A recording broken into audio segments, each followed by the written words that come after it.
Hey YouTube, Warbles on a lot here. I want to talk about geo-engineering. One of my subs, Gary Hodge, asked me if I could do a movie about geo-engineering because he says he's got his ideas on it. He just wondered what my thinking is. Gary, geo-engineering is the current spin doctor's phrase for what they used to call terraforming.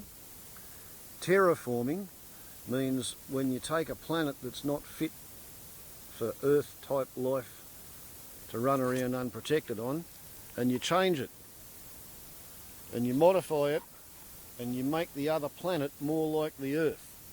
So, for example, on Venus, you'd want to do something to suck up all that water vapour and get rid of all the carbon dioxide and get the surface temperature down, and you'd have to come up, with some probably stepped biological process to make those changes in the atmosphere, because there's no way of industrially collecting the energy requirement or the number of factories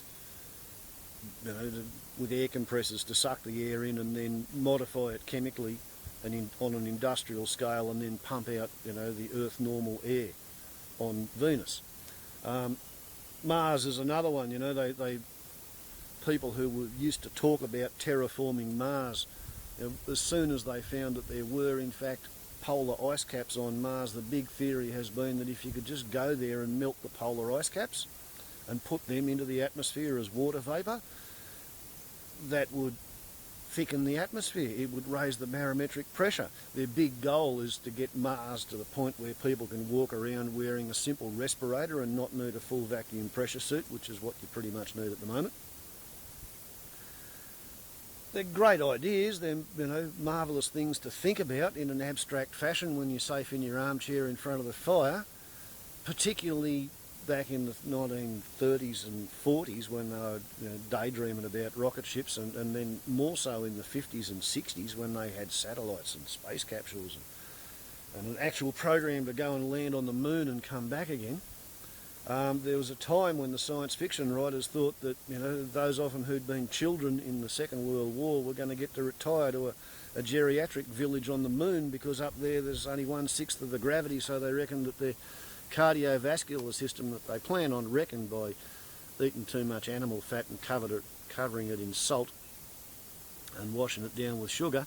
They figured that their crapped out clogged arteries would cope better with 1/6 of the gravity on the moon, and there's libraries full of books written about such fantasies. It all boils down to space opera. It's cowboys and Indians with rocket ships and ray guns.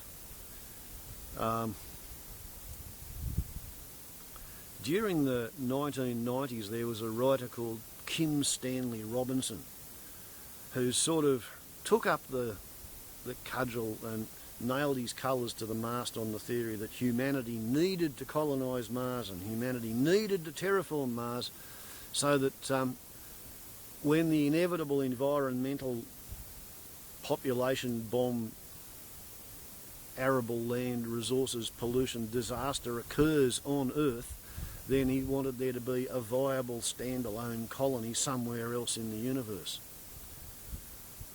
And great books, marvellous space opera.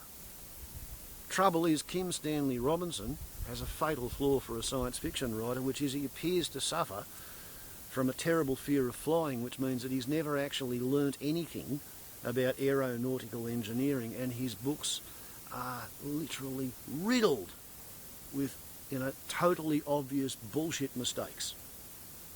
And the idea that you could have a 4-seat turbojet ultralight on Mars because it was constructed using high-tech aerogel.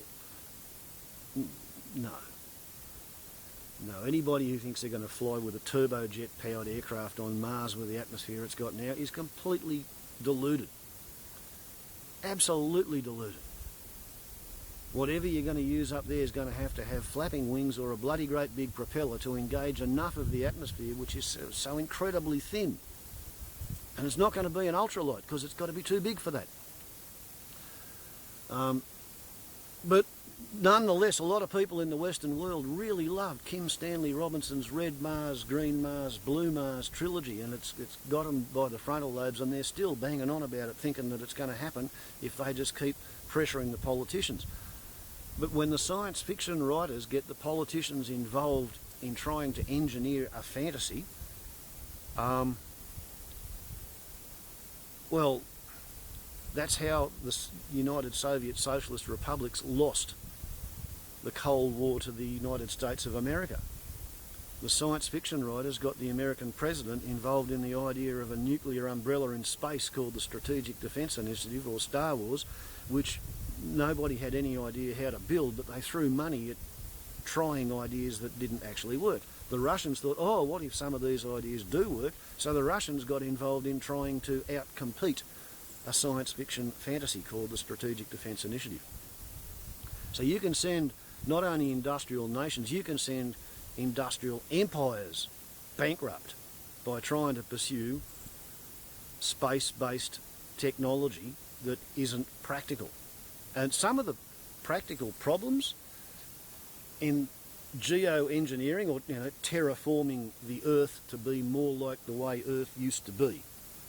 So that means we're aiming to not only halt global warming, but ideally reverse it a bit. Like let's go back to the temperatures that we had in the 1950s, say.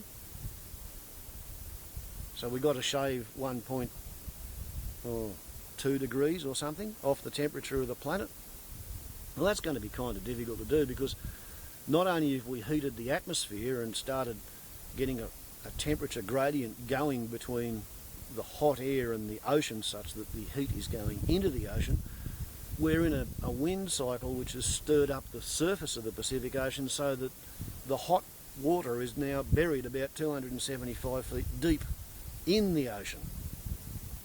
So we've stashed the heat in a place where it's not showing up in the atmosphere just for the moment, but as you warm the water it expands. So sea level's going to rise, and we're looking to lose all the deep water cargo ports in the world.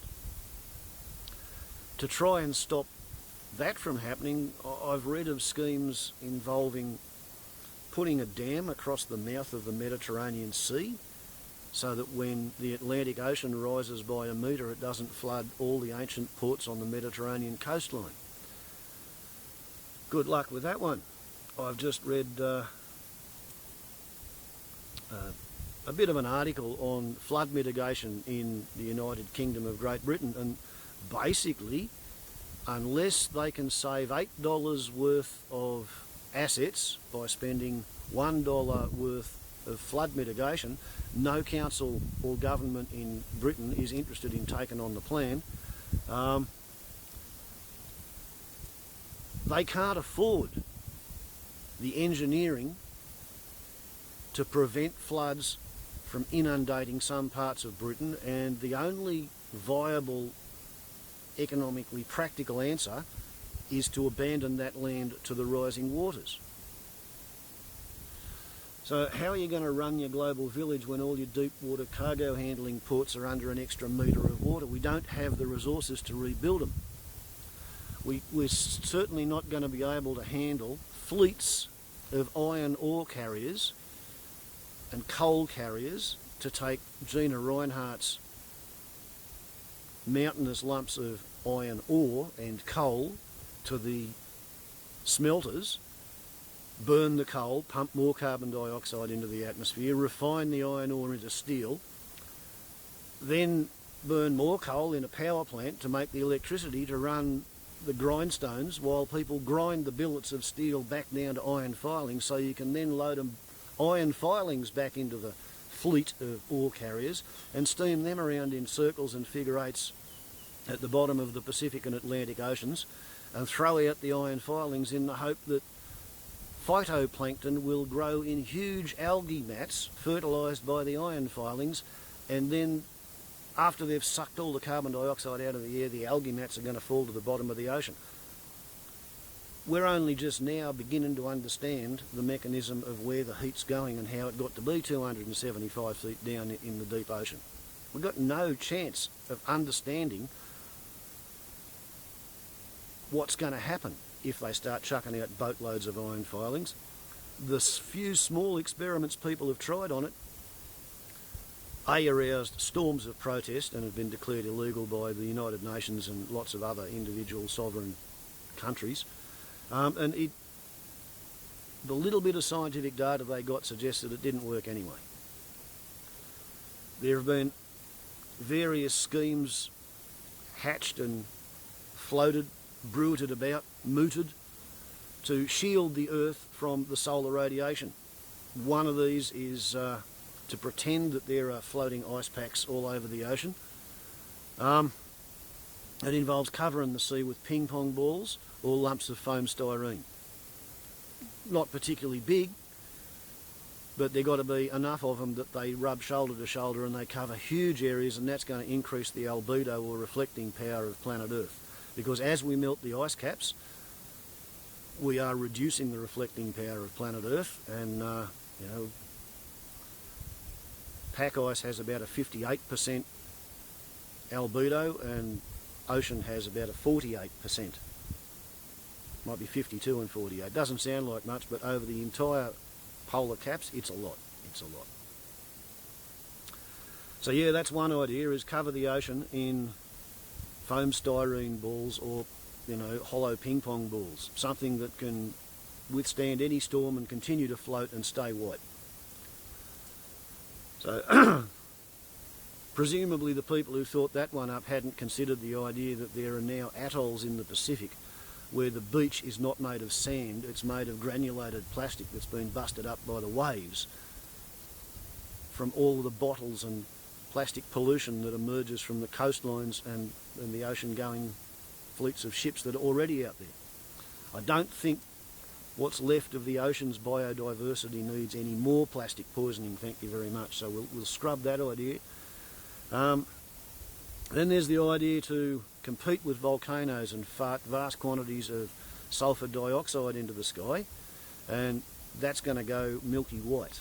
So you'll never have another blue sky day, and you won't ever see any stars at night time. So I don't think that's going to be politically saleable, and I also don't think they've got the energy to build the chemical factories to generate the hydrogen sulphide and fire it up into the sky. We do not have the capital or the resources to fix the potholes in the roads, let alone rebuild the deep water harbour ports and construct dams across the bloody Mediterranean. These are all really big budget, high energy projects, and we haven't got the brass fucking razoo. Everybody's going broke. And as for the space-based schemes, you know, where people think that they're going to launch fleets of cargo rockets carrying astronauts wearing spacesuits to live in habitats possibly supplied by Brigalow Inflatable Space Station Company.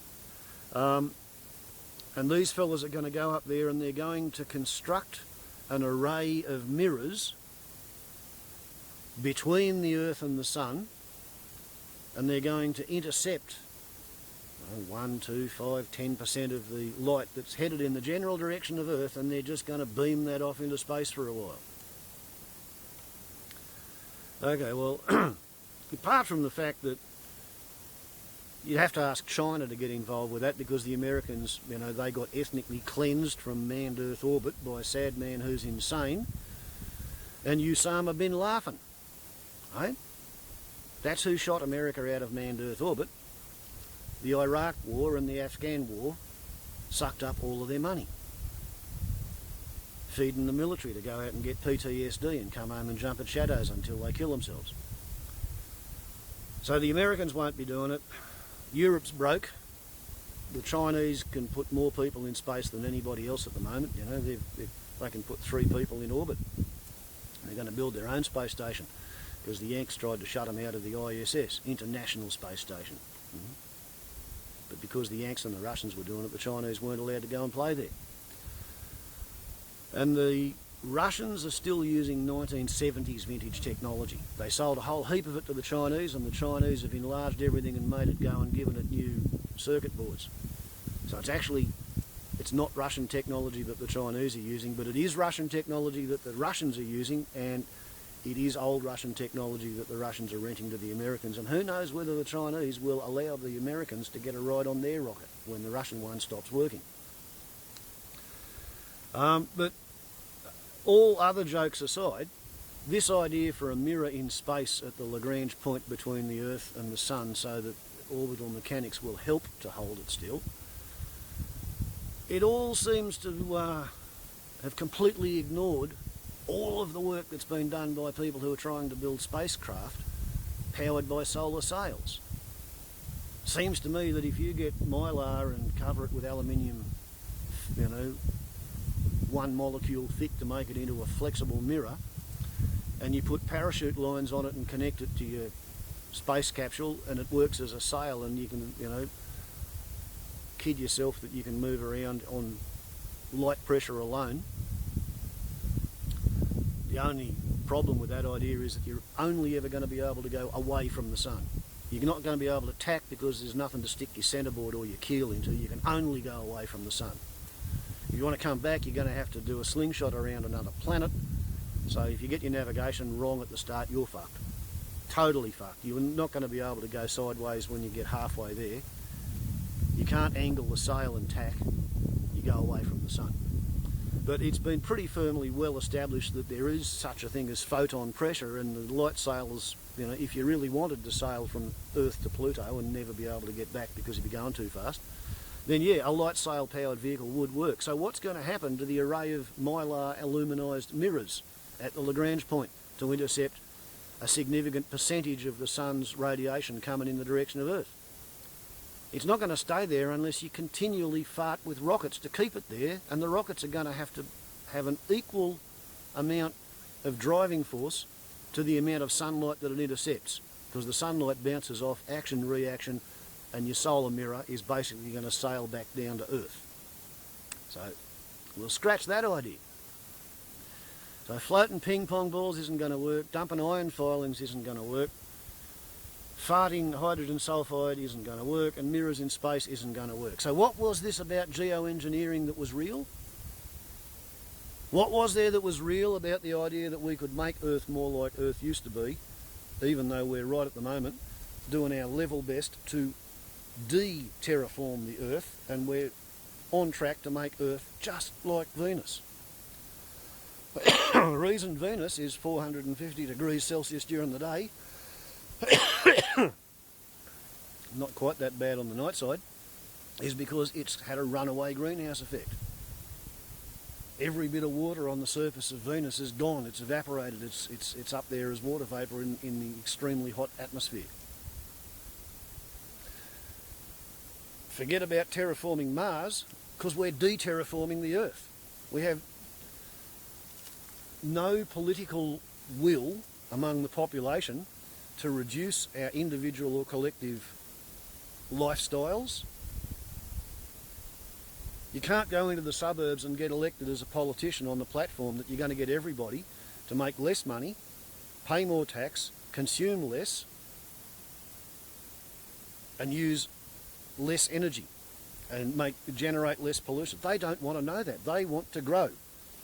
Australia's Treasurer, Joe Hockey, has just gone and convinced the G20 or G12 or whatever bunch of G-strings he was talking to, that they need to agree with him to set a target for 2% annual growth over and above whatever else was going to happen.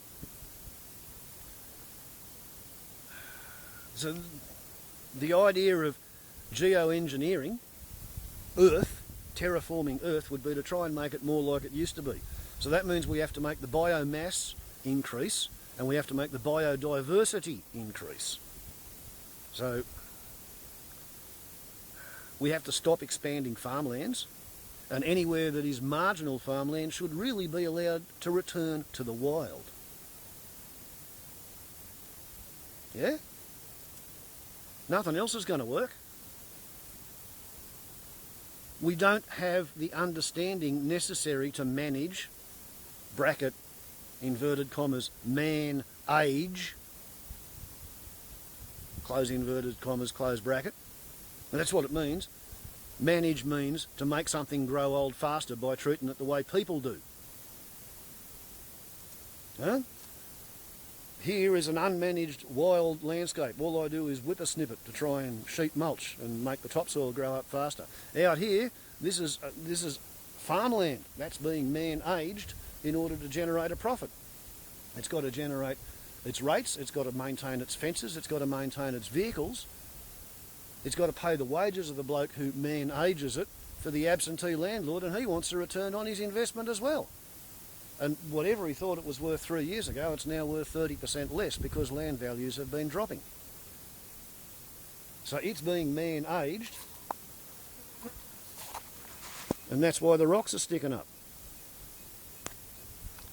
And that's why the plants are all chewed off.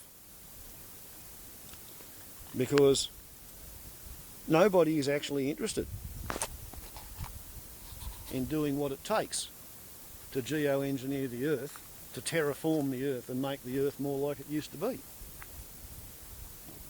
The people who currently scratch a living by working their asses off fishing the oceans, they don't want to be told that the only way that there's ever going to be a return to some semblance of health in the oceans is if they stop fishing entirely and let the oceans get on with recovering, because they are not man-aging their resources. They are extinguishing their resources. They fish until everything is commercially extinct, and then they move on to another species and they figure out some way to grind it up and stick it back together with rice flour and mould it in the shape of fish that haven't been freely available in the ocean for years.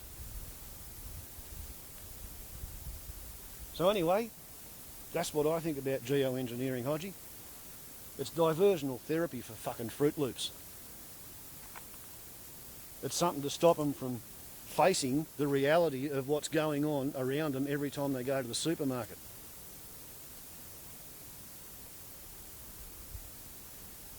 Geo-engineering? No, it's not real. Even the bowerbird can see that. Hey, have you all been looking at Kim Stanley Robinson's books? They're full of shit, aren't they, mate? Yes. Yes, absolute crap. Geo-engineering? Not real. Nay, no, never. Never no more. We're not going to go colonising the moon. It's not going to happen. Yeah, that's what I wanted to tell you about Kim Stanley Robinson. A story to illustrate just how bent that man is. This airship features heavily in the story, and the airship requires aerodynamic lift in order to remain flying. And to generate the aerodynamic lift, it has electric engines, and the electric engines are powered by solar panels on the top surface. And therefore, when a dust storm strikes and they don't get enough sunlight, and they're not going fast enough, and they start coming down and coming down and coming down, Kim Stanley Robinson, the bloke who talks as if he knows all the cures, all the fix-arounds, all the get-arounds, scientifically and engineering-wise, for humans to not only colonise Mars but terraform Mars, he puts up the solution that the crew would get a whole lot of small, vertical axis, electricity generating DC current wind turbines, which they were flying around the place, dropping on the ground in the hope that the planet's wind would generate enough current to start warming the atmosphere and melting the ice caps. They get these little windmills and they stick the little 300 watt windmills all over the outside of the airship. And then what do you think happens? The slipstream from the engines pushing the airship through the air blows on the windmills, and then the windmills generate the electricity to feed to the engines to push the airship through the air. So Kim Stanley Robinson is literally at the same level of engineering technical comprehension as the bloke I remember in a Year 10 technical drawing class when we were set the project task to construct a model car which would power itself across the room of the classroom, across the floor. That's all they had to do, one wall to the other. And this bloke came in with a paddle pop stick platform with 4 wheels, one at each corner, and he had a sail, and he had a post, and he had a balloon, and he had a nozzle on the balloon, and his theory was he was going to blow up the balloon, and the balloon was going to blow a stream of air onto the sail, and he thought that the sail was then going to push his car across the room. He tried it 4 times, and finally his mast with the sail on it fell off, and he was greatly surprised when instead of sitting there quivering and going nowhere, it actually bounced off the wall behind it, turned around and went backwards across the classroom, because he didn't understand the simplest of the laws of thermodynamics, that there's no such thing as a free lunch. You can't put windmills on the outside of an airship to generate the electricity to run the engines which drive the airship forward. And that's exactly precisely the kind of flaws that are liberally scattered all throughout the alleged logic of the people who plan on geo-engineering the Earth to make it more like the way it used to be. It's about as sensible as the idea of building a ribbon all the way around the sun and having solar panels on shadow squares orbiting inside the ribbon with 1,000-mile high mountains to keep the air in, and the whole thing would rotate to give one Earth normal gravity on the inside of the ring. And the ring itself is a streamlined, cut down, low budget version of a thing called a Dyson sphere, which was cooked up by a fellow called Freeman Dyson, whose theory was in order to capture 100% of the sun's radiant energy, one day human civilization was obviously, in inverted commas, obviously going to be forced to break up the planet Jupiter and reconstruct it in a shell, 1 astronomical unit in radius. So he wanted Earth's orbit around the sun sized shell, and that way he could capture 100% of the solar energy radiated by the sun and use it for good industrial purposes. He didn't explain what he was going to do to stop people from falling off the inside of the shell, because even if he spun it, it was only going to have Earth normal gravity at its rotational equator. So even though he was going to catch all the energy, you're only going to be able to live on an area equivalent to the ring world, which was cooked up by Larry Niven, who was coincidentally one of the 2 science fiction writers who convinced Ronnie Reagan that the Strategic Defence Initiative was a realistic option. So what can I say? Geo-engineering, total bullshit. A madman's fantasy. A diversionary delusion cooked up by a lunatic, narrowly foiled in their creation of an infernal device. Guess I'll just have to put that in my pipe and smoke it.